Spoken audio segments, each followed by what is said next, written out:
Nah, di perbedaannya nanti pada metode ini ya dan kekhususannya nanti pada karakteristiknya ya. Jadi kalau di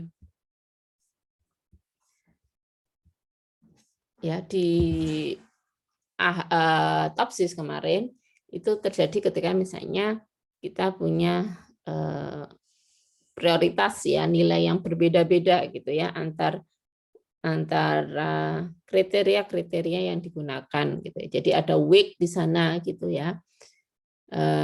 Terus kemudian kita tentukan mana yang sebagai kriteria cost dan benefit gitu ya. Maka itu cocok ketika menggunakan Topsis gitu. Nah, sekarang bagaimana kalau ya di dalam melakukan decision making itu ya kita punya pertimbangan lain, yaitu tidak hanya di pembobotannya, tetapi pembobotannya kalau pada di Topsis itu kan independen ya antar kriteria gitu. Asalkan nanti totalnya satu, tapi tidak ada pembobotan relatif ya antar kriteria tersebut. Nah, kalau misalnya ketika si decision maker itu punya pertimbangan lain, misalnya, oh saya bukan memberikan bobot, saya nggak tahu nih bobotnya mana gitu ya, tapi saya punya pertimbangan bahwa kriteria ini tuh lebih saya utamakan daripada kriteria yang lain. Kriteria satu lebih saya utamakan daripada kriteria kedua. Kriteria ketiga dibandingkan kriteria satu, saya lebih suka kriteria tiga dan seterusnya. Jadi tidak tahu bobotnya berapa gitu. Nah, ini tapi sudah tahu pertimbangan relatif atau terhadap antara kriteria-kriteria yang ada. Nah, ini kita bisa menggunakan model keputusan analytical hierarchical process ya, atau kita singkat sebagai AHP ya. Jadi sama ya, semua model keputusan itu mencoba mendekati pendekatan yang kualitatif sebagai pendekatan yang kuantitatif ya. Jadi kita membandingkan nih, ada pembandingan antara kriteria dan ada juga pembandingan antar alternatif ya. Jadi tidak berhenti pada bobot yang masing-masing ya pada kriteria, tetapi nanti pembobotannya itu otomatis bisa di-generate dari kita membandingkan mana yang lebih penting, mana yang lebih signifikan antara satu kriteria dengan kriteria lain, antara satu alternatif dengan alternatif yang lain. Jadi si DM itu lebih nyaman jadi untuk menilai karena dia hanya menyampaikan penilaian subjektifnya itu pada pembandingan antar alternatif dan antar atribut tadi gitu ya. Jadi kalau seperti itu kondisinya, maka kita bisa menggunakan AHP ya. Jadi ini nanti bobotnya itu malah di-generate oleh si model keputusannya ini, oleh algoritma ini. Sehingga memang langkah-langkahnya nanti lebih banyak ya dibandingkan dengan Topsis gitu ya.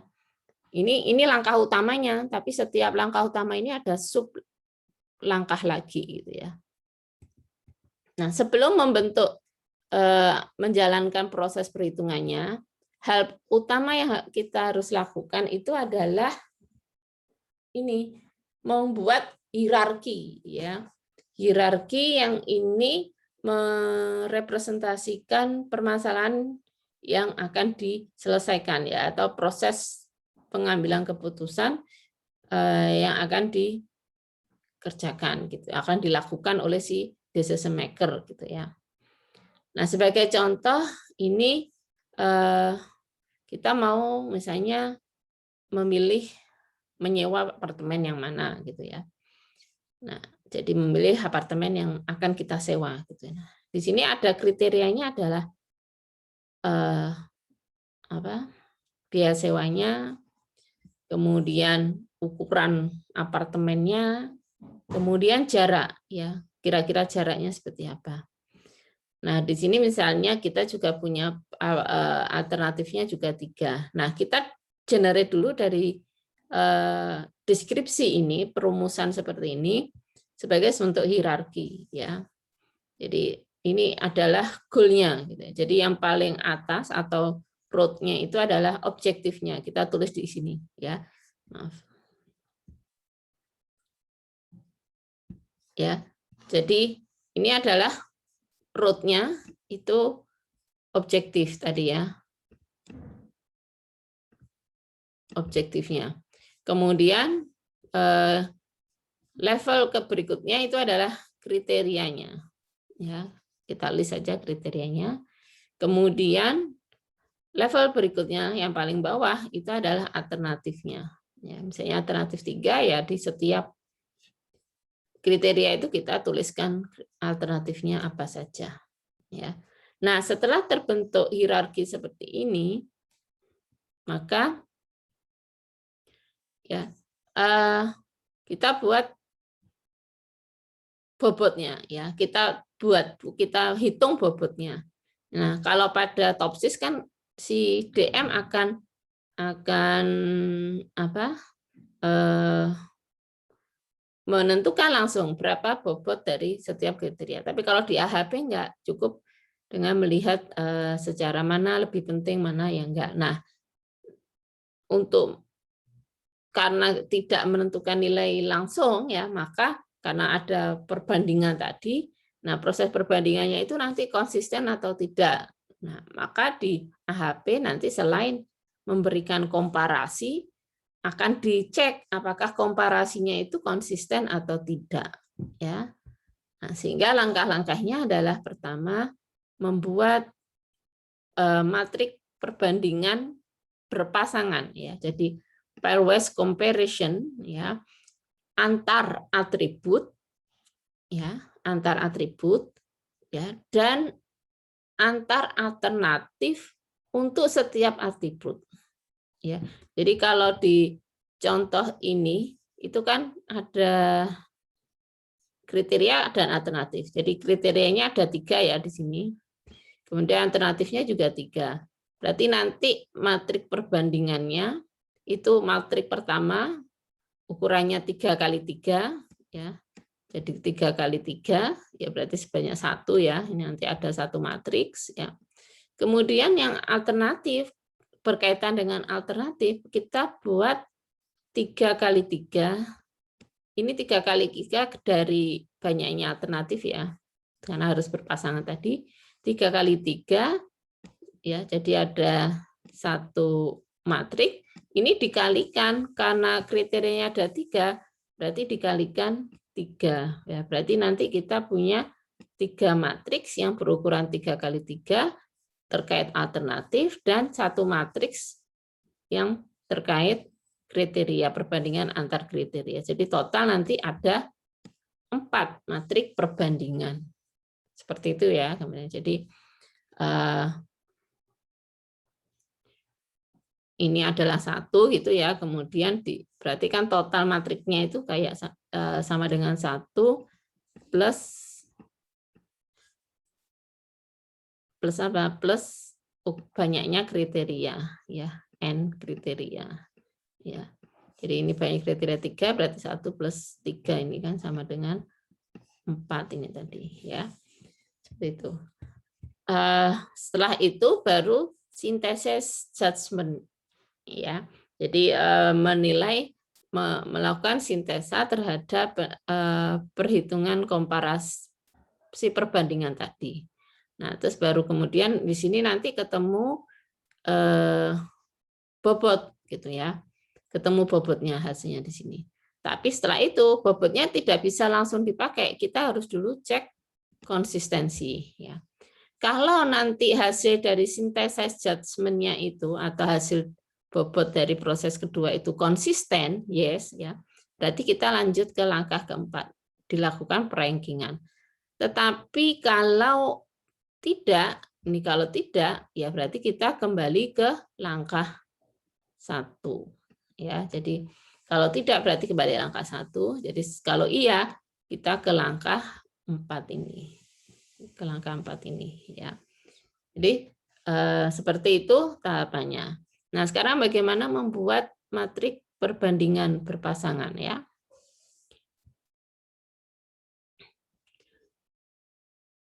Oke, matriks perbandingan berpasangan yaitu ukurannya N kali M ya tadi ya. N itu banyaknya kriteria ya. Maaf. NC sama NA gitu aja ya supaya nanti nggak salah gitu ya. Nah, di setiap elemen matriknya nanti AIJ kita sebut AIJ. Ini adalah weight of row kriteria ke I relatif terhadap kriteria ke J. Nah, ini berbeda dengan yang di topsis ya. Kalau topsis kan nggak dibandingkan berpasangan, bobotnya itu langsung berapa. Gitu. Tapi kalau ini nggak. Jadi kriteria 1 itu lebih penting atau enggak? Ya. Oh enggak kok sama-sama aja itu enggak ada yang mana lebih penting mana yang enggak. Berarti itu 1. Ya, AIJ-nya adalah 1. Ya. Kalau dia sangat diinginkan ya berarti ekstrim, berarti nilainya 9 ya. Sangat strong berarti 7, strong 5 dan 3 itu moderat. Atau sebenarnya bisa menggunakan leveling 1 sampai 9 ya yang dibuat oleh Saati itu ya. Jadi equally prefer berarti kita kasih 1, equally to moderate 2. Nah, kalau dia sangat prioritas dibandingkan dengan kriteria pasangannya ya. Misalnya gini, antara yang tadi ya wisata tadi ya. Oh, Anda lebih memprioritaskan mana? Soal cari yang paling murah atau cari yang paling banyak wisatanya, paling banyak objek wisatanya gitu. Wah ya saya karena misalnya uangnya mepet gitu ya, ya saya pokoknya gimana caranya cari yang paling murah, itu yang jadi prioritas utama saya gitu ya. Nah berarti si biaya terhadap biaya terhadap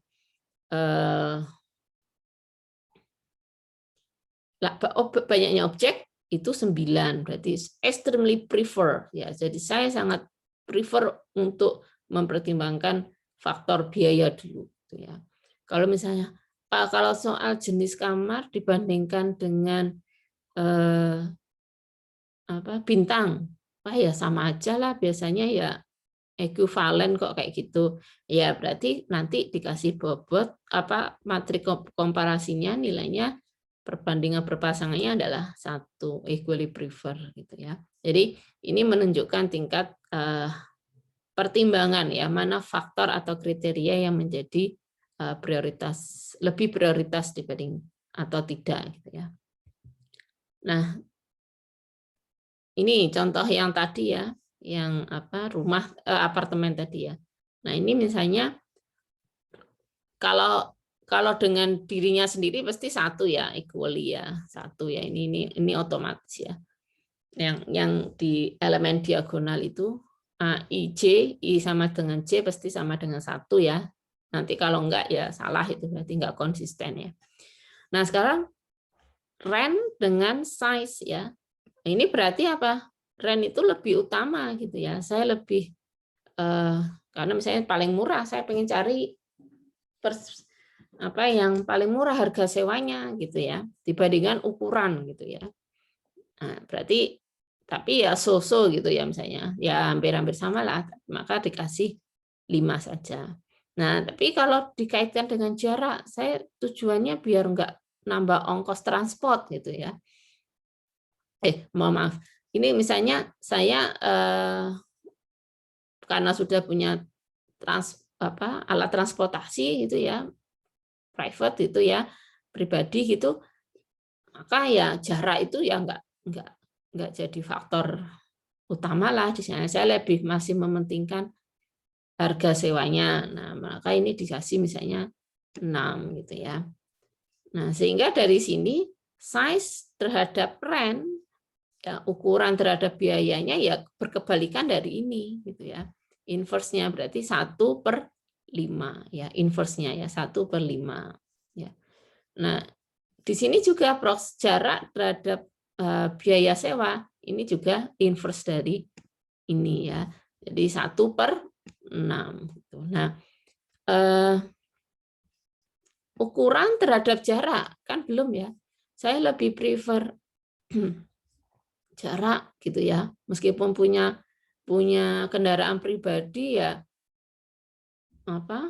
Sekarang apalagi bahan bakar kendaraan itu naik. Ya, ukuran mau sempit nggak apa-apa ya, cuma untuk sementara gitu misalnya. Nah, berarti size itu ya kecil nilainya gitu ya dibandingkan dengan lebih memprioritaskan jarak gitu ya misalnya seperti itu, sehingga ini misalnya 1/3 sehingga kebalikannya inverse-nya nanti proximity terhadap jarak terhadap ukuran itu jadi lebih prioritas jarak ya, maka ini 3 terus kebalikannya adalah 1/3. Nah ini ya, jadi ini yang kadang kita perlu menjelaskan kepada DM ketika membangun DSS gitu ya, gimana langkah di dalam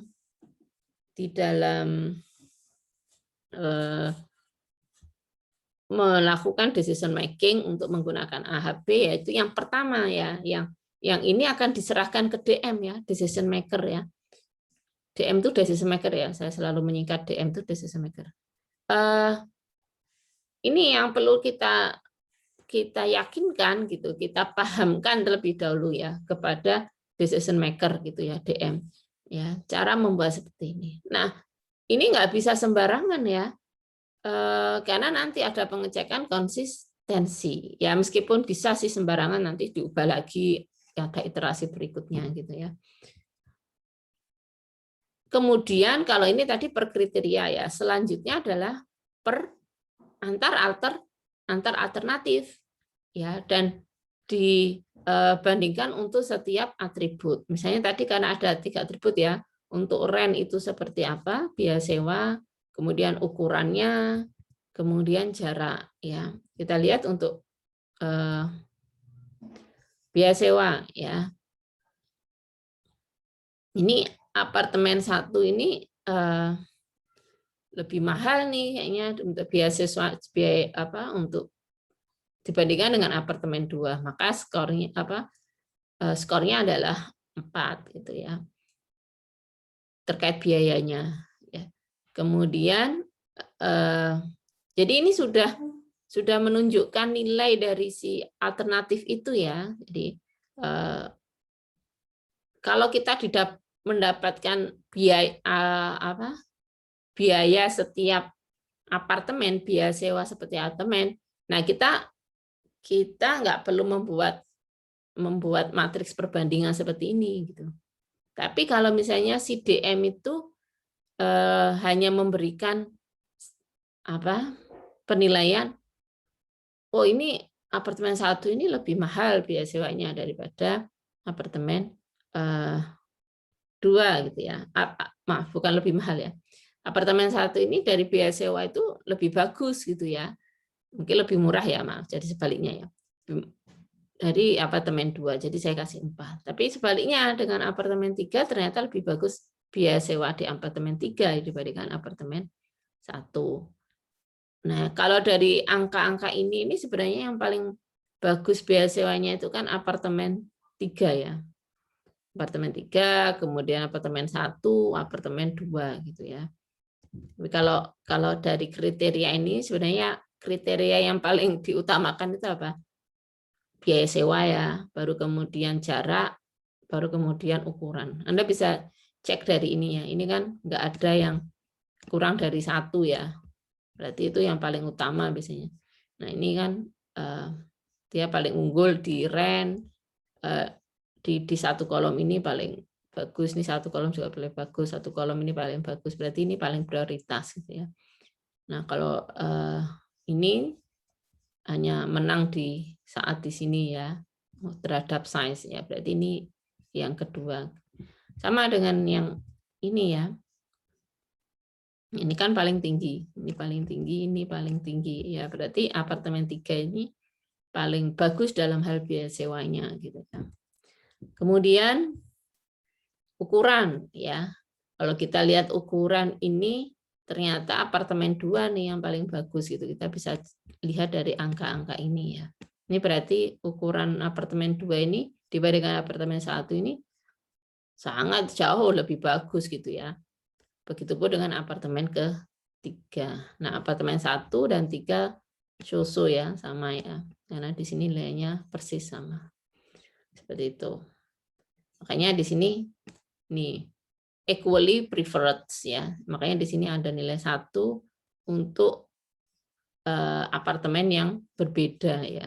Untuk alternatif yang berbeda. Ini apartemen 3. Apartemen 1 nilainya 1. Jadi sama-sama gitu ya.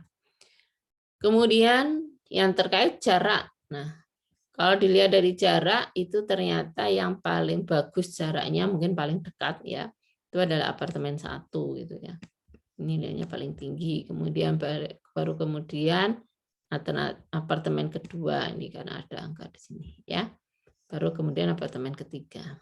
Nah, itu setelah dilakukan Bu ini jumlahnya harus sama dengan 1 atau gimana? Tidak ada ya, karena ini perbandingan. Berpasangan.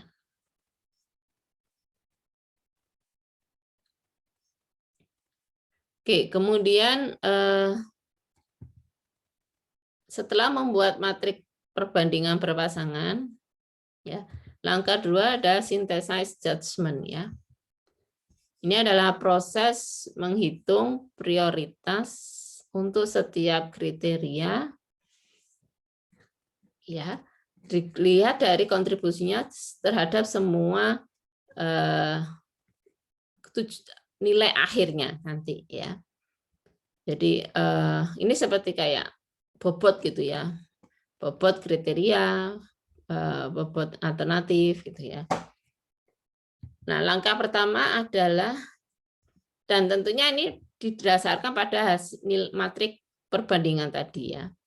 Jadi kita jumlahkan dulu nilai setiap kolom dari matriks komparasi, kemudian ini seperti normalisasi ya, seperti pada TOPSIS itu kan ada proses normalisasi, kemudian baru dihitung rata-ratanya. Nah ini nanti menghasilkan bobot untuk setiap kriteria dan setiap alternatif. Ya.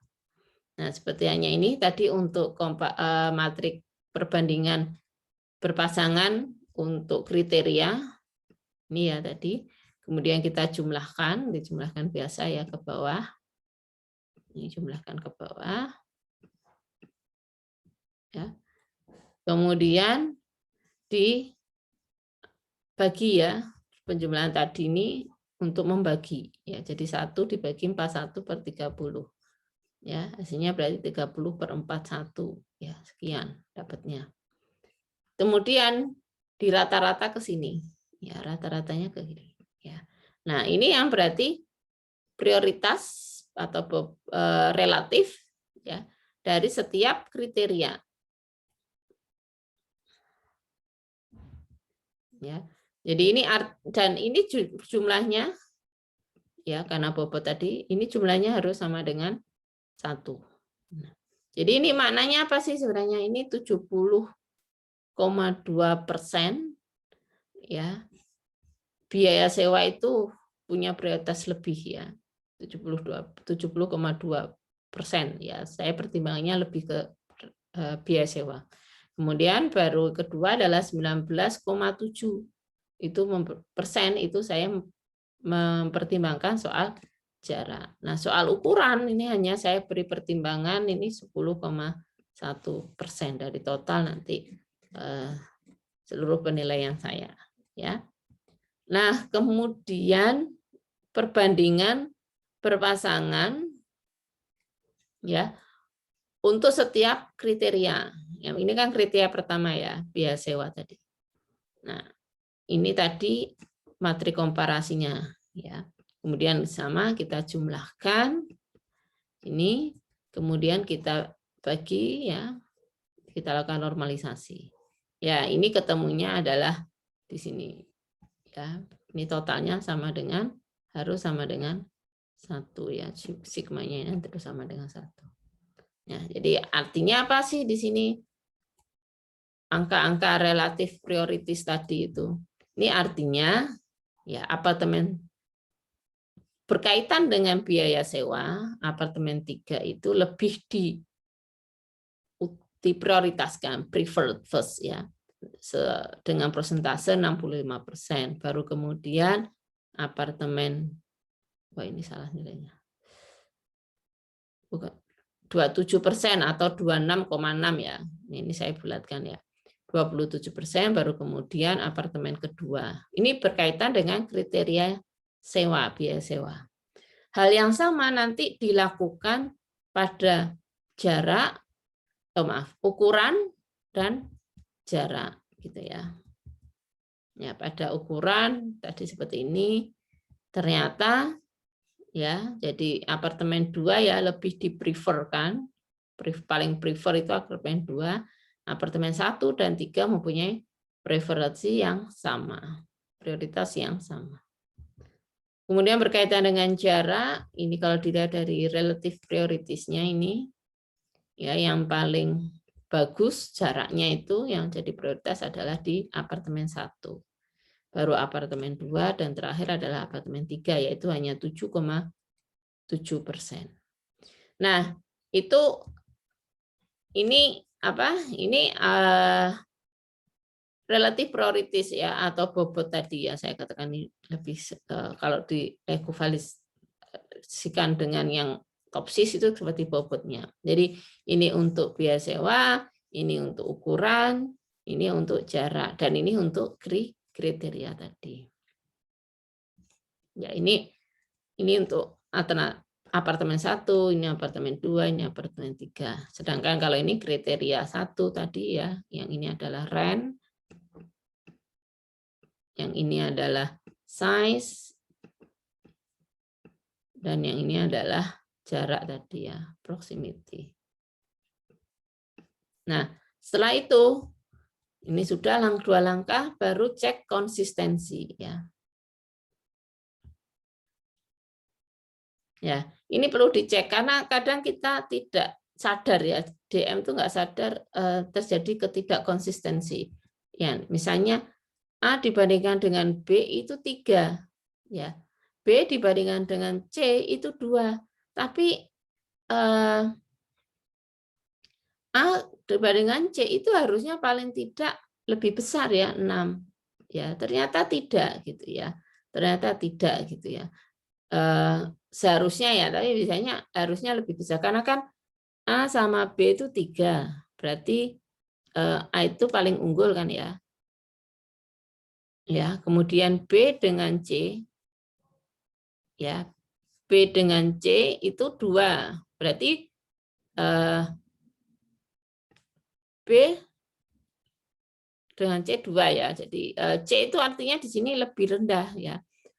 Maka A dengan C itu kan harusnya A dengan C itu harusnya lebih tinggi dari 2 gitu ya, dan lebih tinggi dari 3. Karena kalau dibandingkan dengan B aja itu dia 3 skornya. Padahal B ketika dibandingkan C itu 2. Berarti kan harusnya lebih besar dari 2 dan lebih besar dari 3 ya. Secara logiknya itu harusnya paling tidak itu 6 ya. Paling enggak kalau misalnya kita tulis 4, 5 itu enggak apa-apa. Tapi kalau kita ternyata A dan C itu ternyata dibuat jadi 2 lah paling enggak. Nah, ini enggak konsisten gitu ya. Enggak konsisten padahal kenapa? Ya karena dengan B aja itu 3 gitu ya. Dan B dengan C itu 2. Artinya A itu berarti paling besar gitu ya dibandingkan dengan B dan C gitu ya. Jadi ini enggak konsisten. Nah, ini kalau kriterianya sedikit sih mudah ya kita cek secara manual, secara visual itu DM-nya mungkin enggak kesulitan. Tapi kalau kriterianya banyak gitu ya, paling enggak 5 aja ya. 5 saja itu kadang tidak bisa saja menjadi nggak konsisten gitu ya dengan kondisi untuk membanding-bandingkan tadi. Nah, sehingga di sini makanya lakukan proses pengecekan konsistensi ya. Karena kalau nggak konsisten tuh nanti rekomendasi ya perankingannya jadi nggak sesuai gitu ya. Paham ya maksudnya ini. Jadi kalau misalnya A dengan A versus ya. A versus B itu misalnya setengah gitu ya. Kemudian B versus C ya. Ini misalnya seperempat gitu. Maka A versus C berapa? Kalau saya tulis misalnya satu aja lah misalnya, saya tulis satu. Ini konsisten enggak? Enggak gitu ya. Karena apa? Dari sini aja kan dia itu harusnya lebih rendah dari udah lebih rendah dari B dan B itu lebih rendah dari C. Berarti ini paling tidak harus kurang dari satu gitu ya, kurang dari seperempat gitu ya, kurang dari seperempat gitu misalnya. Ini bisa jadi harusnya misalnya 1/5, 1/6 atau 1/8 gitu ya. Itu baru konsisten. Tapi kalau saya tadi satu jadi nggak konsisten gitu ya. Atau misalnya saya buat dua apalagi wah jadi malah benar-benar kelihatan nggak konsisten gitu ya. Seperti itu. Nah, ini kalau kayak gini mudah, tapi kalau misalnya A versus B itu misalnya setengah gitu ya. Dan B versus C ya, ini misalnya 4. Nah, kayak gini terus A versus C ini berapa ya? Kira berapa? Kalau saya kasih 6 konsisten enggak gitu. Enggak toh ya. Enggak, harusnya lebih kecil dari 4 gitu ya. Karena dia dengan B aja itu lebih rendah gitu, lebih besar B, sedangkan B dengan C itu memang lebih besar B gitu ya. Tapi dia nggak mungkin lebih besar dari yang nilai 4 ini ya. Jadi kalau 6 ya nggak konsisten, ini paling enggak 1 lah. Kalau misalnya 1 ini oke lah, mungkin masih bisa konsisten. Seperti itu ya. Nah, ini baru satu matrik komparasi gitu. Nanti dengan banyak matrik komparasi tadi gimana ngeceknya? Makanya dibuat cek konsistensi. Pertama adalah perhitungannya langkahnya ada 4 ya. Jadi kita lakukan perkalian ya, komparasi matrik dengan relatif prioritas tadi kita kalikan ya, perkalian skalar ya. Kemudian kita bagi ya, tadi skalar comparison tadi ini berarti weighted sum ya, ini hasilnya adalah weighted sum ya, hasilnya weighted sum. Kemudian kita bagi dengan ini priority value atau relatif prioritas tadi ya. Kemudian kita hitung rata-ratanya ya dari langkah 3.2 ini maksudnya ya. 3.2 tadi. Kemudian dihitung indeks konsistensinya, terus dihitung rasio konsistensinya. Oke, kita lihat satu persatu. Nah, ini tadi dikalikan ya, ini untuk mendapatkan weighted value tadi ya. Ini tadi diperoleh pada langkah kedua tadi ya, ini langkah kedua, sedangkan yang ini langkah 1 tadi ya. Oke, kemudian ketemu weighted sum vektornya, terus dibagi ya, dibagi dengan ini lagi, dibagi dengan lagi. Kok dikembalikan lagi ya? Ini kan dijumlahkan dulu soalnya ya. Dibagi hasilnya ketemu ini ya. Setelah itu ini untuk yang kriteria ya, yang ini untuk yang RAND tadi. Ini salah ini slide-nya nggak kepakai ini nggak kepakai ya slide-nya. Oke, kemudian dihitung alpha max lambda max-nya ya, rata-ratanya karena ada 3 nilai ya, 3 kriteria maka dibagi 3 ya. Kemudian ya ini indeks konsistensinya. Jadi tadi yang rata-rata dikurangi dengan N. N itu adalah banyaknya item yang dibandingkan. Kalau misalnya di matriks kriteria berarti N-nya 3 ya tadi. Kalau di matriks yang terkait alternatif tadi juga 3 karena sama-sama total alternatif dan banyaknya alternatif dan banyaknya kriteria kita tadi sama ya.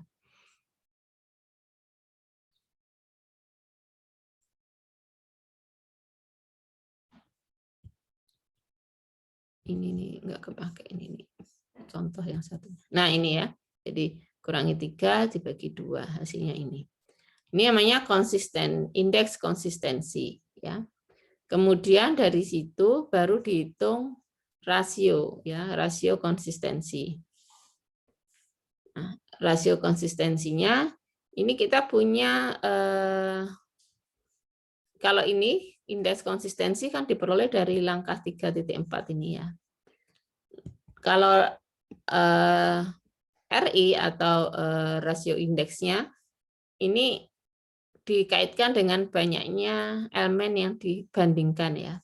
Kalau 3 itu berarti 0,58, kalau 4 0,9 dan seterusnya ya.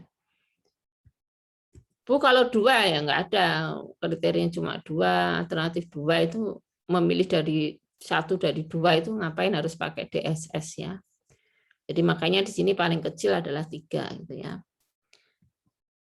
Baru kita hitung, nah ini nilainya adalah 0,023. Nah, ini rule-nya ya. Jadi kalau rasio konsistensinya itu kurang dari sama dengan 0,1, berarti dia konsisten. Gitu ya. Kalau lebih, berarti tidak konsisten. Nah, ini karena 0,023 itu kurang dari sama dengan 0,1, berarti matrik perbandingan berpasangan tadi itu sudah konsisten gitu ya. Oke, nah baru dilakukan ranking. Nah ini rankingnya. Apartemen 1 ya ini kan nilai dari apa? Kalau 0,702, 0,101, 0,197 tadi dari nilai kriteria tadi ya, nih yang di langkah 2 tadi. Nah ini 0,702, 0,101, 0,17 ini dikalikan. Jadi sebenarnya perkalian setiap ini ya. Nah, untuk ini dikalikan selnya. Seperti itu. Jadi 0,702 ini untuk sel, ini untuk rent tadi ya. Tapi kalau ini untuk alternatif 1, untuk apartemen 1, ya apartemen 2 berarti yang baris.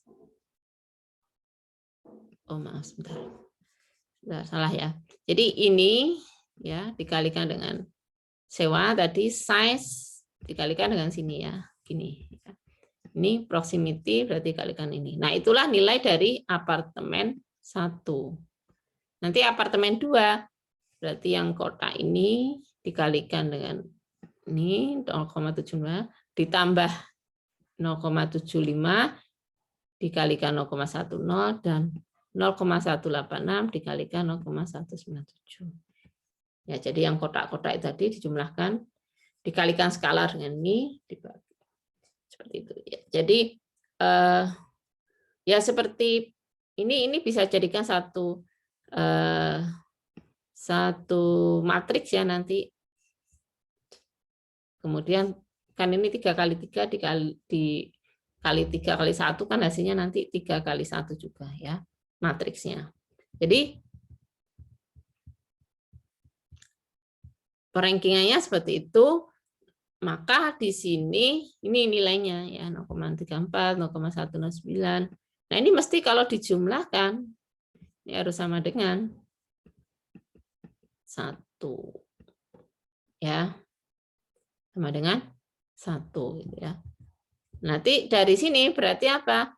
mana yang menjadi ranking 1, prioritas pertama yang akan direkomendasikan adalah apartemen 3, ini 1. Yang kedua adalah apartemen 1 dan yang ketiga adalah apartemen 2. Nah, ya. Jadi seperti itu langkah-langkah dalam perhitungan menggunakan model keputusan AHP. Ya. Ada pertanyaan sampai sini?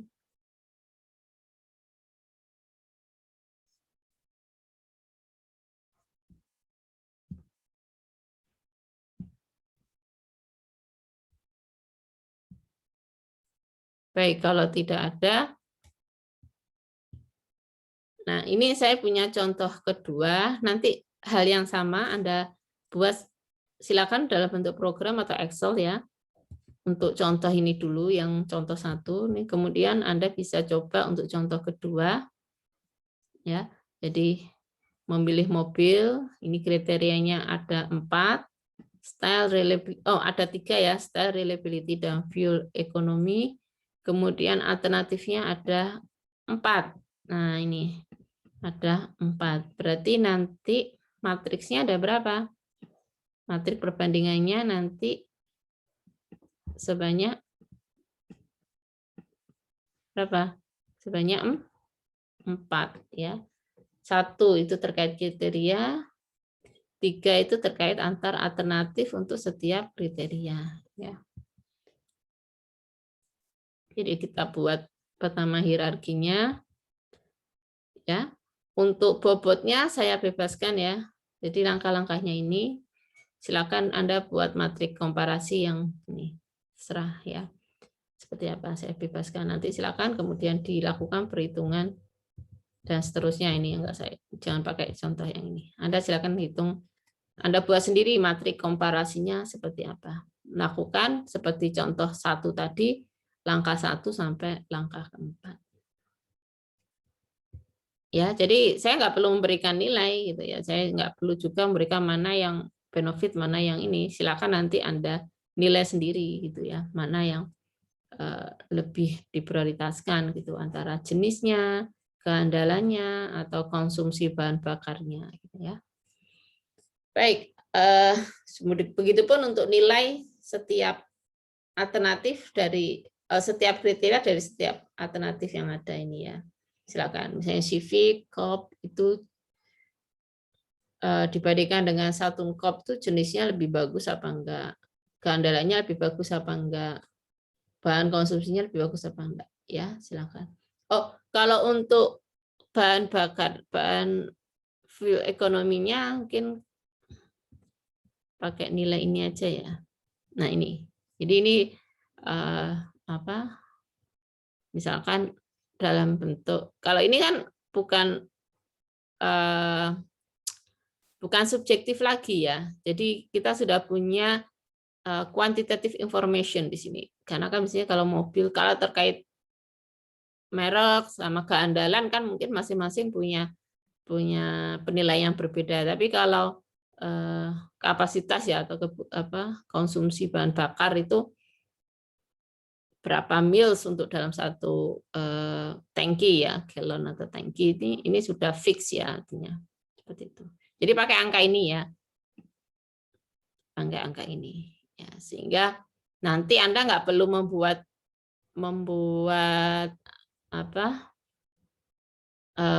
komparasi lagi karena ini angka-angka ini sudah ada ya. Oke, silakan dicoba dulu. Kemudian seperti pertemuan hari ini, di awal pertemuan minggu depan, insya Allah saya minta untuk disajikan ya. Oke, itu dari saya.